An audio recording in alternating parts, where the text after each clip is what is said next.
بسم الله الرحمن الرحيم والفجر وليال عشر والشفع والوتر والليل إذا يسر هل في ذلك قسم لذي حجر ألم تر كيف فعل ربك بعاد إرم ذات العماد التي لم يخلق مثلها في البلاد وثمود الذين جابوا الصخر بالواد وفرعون ذي الأوتاد الذين طغوا في البلاد فأكثروا فيها الفساد فصب عليهم ربك سوط عذاب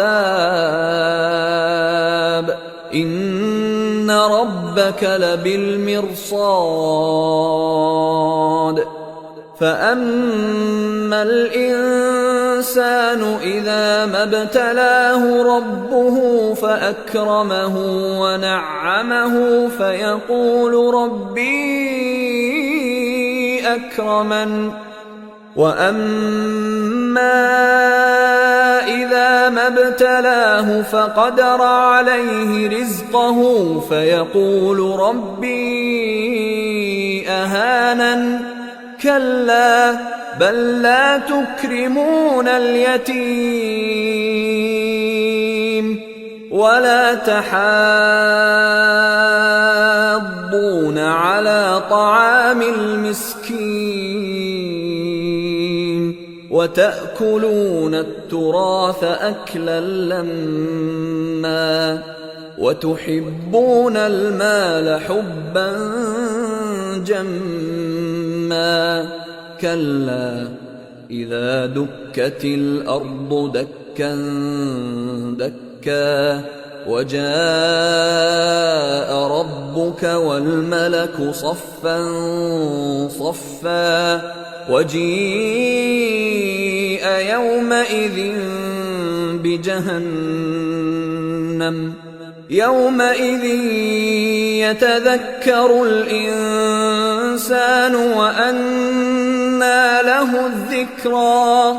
يقول يا ليتني قدمت لحياتي فيومئذ لا يعذب عذابه أحد ولا يوثق وثاقه أحد يا أيتها النفس المطمئنة ارجعي إلى ربك راضية مرضية فادخلي في عبادي وادخلي جنتي.